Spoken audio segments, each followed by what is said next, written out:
Le fleuve Niger est le principal cours d'eau d'Afrique de l'Ouest et troisième plus long du continent africain et il contribue quotidiennement à la subsistance de près de 160 millions d'habitants dans le bassin. Madame Amina est présidente d'une coopérative de femmes comptant environ 180 membres dans le département de Kolo au Niger, en Afrique de l'Ouest. Leur principale activité est la culture des légumes et des fruits pour leur propre consommation et pour la commercialisation sur le marché.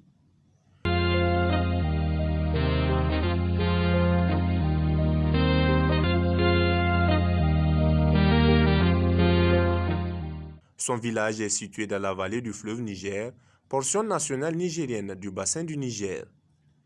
Les femmes et les hommes de ce bassin qui travaillent dans des secteurs dépendants de l'environnement, comme l'agriculture, sont affectés par les changements climatiques.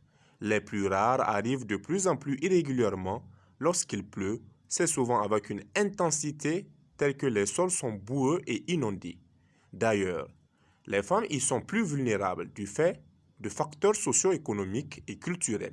C'est dans ce contexte que l'Union européenne et la coopération allemande à travers des projets dialogues régionaux Nexus Eau, Énergie, Sécurité alimentaire et Énergie et Eau pour l'alimentation en coopération avec la coordination des usagers et usagères des ressources naturelles du bassin du Niger ont appuyé la coopérative de Amina avec un système d'irrigation à pompage solaire utilisant l'eau souterraine, un réseau californien et surtout un renforcement de capacité en techniques agricoles, en intrants et matériel aratoire et d'utilisation durable de ressources en eau pour l'exploitation de l'ensemble du site.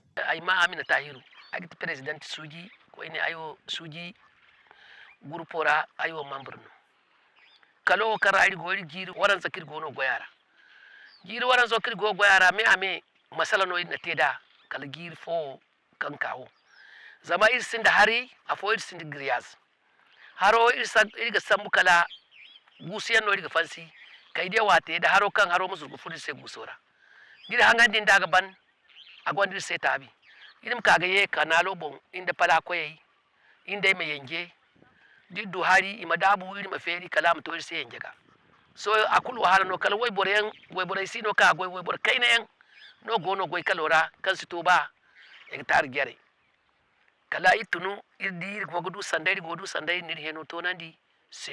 L'objectif de ce projet au début, c'est 3 objectifs, c'est-à-dire faire une économie en énergie, avoir une disponibilité en eau et une utilisation intégrée de l'eau et accroître la production alimentaire. Aujourd'hui, après 2 ans de mise en œuvre, on peut dire qu'il y a satisfaction parce qu'avant, il y avait un problème crucial de disponibilité et d'accessibilité à l'eau. Aujourd'hui, avec les projets, nous avons 4 forages, 4 bassins et donc une disponibilité permanente de l'eau. Aujourd'hui, quand vous voyez, sur toute l'année, les femmes peuvent produire au moins 2 fois de l'année. Et ça, c'est grâce à l'eau. Le second résultat, c'est l'utilisation de l'énergie propre. Tertio, en fait, c'est la disponibilité de l'alimentation.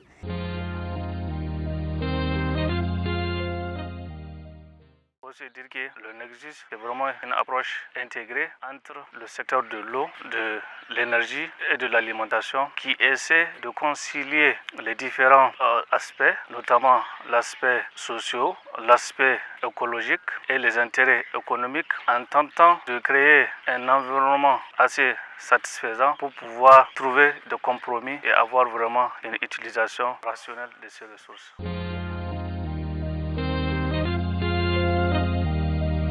Les défis majeurs liés à ça, c'est vraiment l'utilisation durable de ce système. Et pour vraiment faire cette utilisation durable, il a fallu vraiment qu'on pose un genre de système qui permet une utilisation efficiente et faite sur le terrain. Notamment, on apporte à la culture ce dont elle a besoin.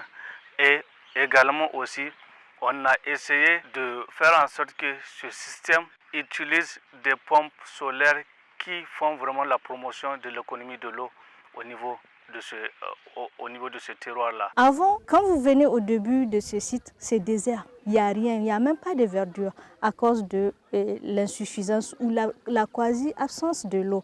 Mais aujourd'hui, avec l'eau, vous voyez, le site est vert. Les arbres, quand vous voyez, rien que les arbres, vous voyez que les manguiers là, le houppier est développé.